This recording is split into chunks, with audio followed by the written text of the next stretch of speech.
if there is public investment into agriculture, that will create a great many jobs. Kasi agriculture naman, pag sinasabi, naiisip natin nagtatanim lang, o nag-aalaga ng hayop, o nangangisda, o may fish pond, or whatever. Pero hindi yan eh. Hindi lamang yan eh. Marami tayong kailangan gawin. We have to revitalize the research and development into what are the better varieties, what are the better techniques for our agricultural sector. And we have now the specter of global warming, and we have to adjust to that, and that takes science.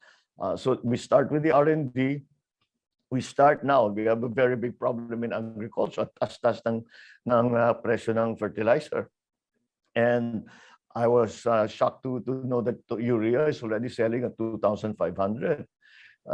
And some farmers are saying, we won't plant. Hindi na nagtatanim dahil hindi naman sila kikita. Dahil napakataas ng abono, ng presyo ng abono. Ngayon pa, nagkagera dito sa Russia at Ukraine, tataas na naman ang presyo ng langis, ayan na naman, tataas na naman yung abono.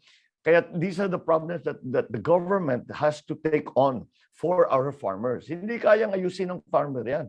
Hindi yung isa-isa magsasaka. Kailangan ng gobyerno makahanap ng solusyon diyan. Maybe we will make an arrangement with our friendly countries that they can provide fertilizer at bulk rates. The government will buy it. Let us include it in the production loan, for the production loan that we will give our farmers. Baka ganun ang mga scheme na kailangan natin gawin. Pero kailangan natin buhayin ang agriculture sector. Yun ang palagay ko. We cannot expect our economy to thrive unless the agricultural sector is able to provide a secure and strategic food supply to our country. Kung may mangyari man, magka-pandemya ulit, sapat na yung pagkain natin dito, hindi tayo umaasa sa importation. Hindi pa rin marami sa amin ang hindi makapaniwala hanggang ngayon. We cannot believe that the Philippines, which comprises over 7,000 islands, is importing galunggong. That is the state of affairs that we have to fix. Senator Marcos, we briefly touched on this. You briefly touched on this topic with Ricky's previous question. I'd like to ask you another question, sir, if you don't mind. DZRJ believes that a government that cannot even deliver a reasonable price of food to the tables of the Filipino families is really not doing its job. We import food when we should be exporting food. The main problem is the lack of farm-to-market infrastructure and transportation and logistics, plus middlemen and 5-6 lenders that drive the prices of food up to 10 times more than the price at the source. What are your thoughts on the production and price of food to become more efficient? What you really have to do is set up again the system. And that starts, as I said, with R&D. And then it starts with production loans, and it comes with the best inputs that you can give the farmers, technical support, techno demos for the farmers. And then after that, you have to mechanize. We have to mechanize. In terms of palay, for example, very simple, rice. The labor component of production cost of the Philippines is twice that, double that of Vietnam or Thailand. Kaya mataas ang presyo ng price of production natin. So we have to mechanize. To be able to mechanize, our average, the rest of the country is about 1 hectare, but in Ilocos Norte, the average landholding was 0.6 hectares. Now, you cannot mechanize at a large scale kung maliliit lang talaga yung plot. So what you do is you organize the farmers into cooperatives. You organize them so that you are able to mechanize, use the big tractors, use the big harvesters, use all the big machines that bring efficiency into what you are doing. Secondly is the post-production facilities, the drying, the milling, all of that. We've done very little to help the farmers in that regard. So the big milling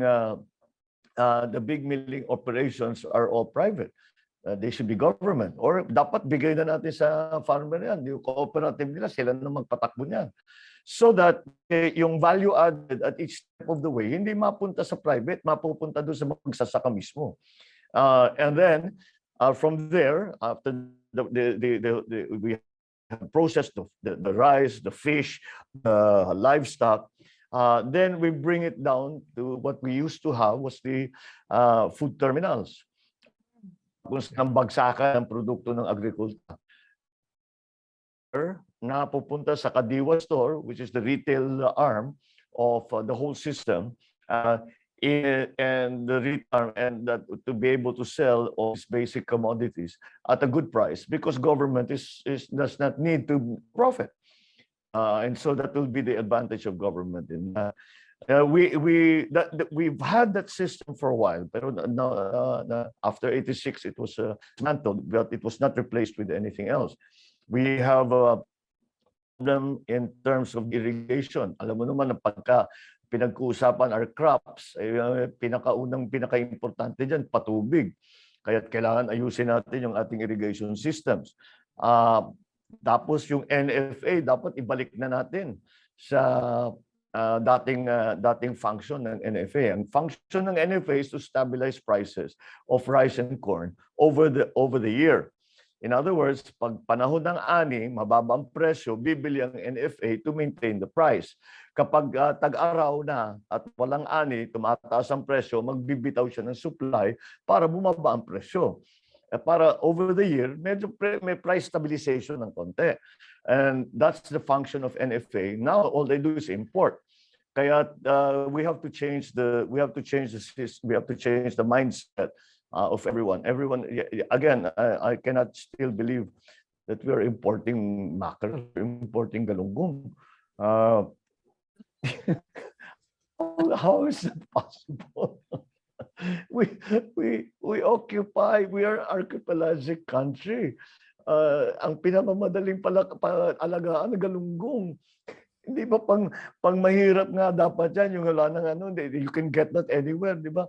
Tapos nag-i-import tayo. Hindi, kaya nga the system has been allowed to deteriorate to such an extent that we have to import rice, that we have to import basic commodities, food commodities, to the point that we are importing galunggong. I mean, I think that describes the terrible state that we have allowed our agri to come into.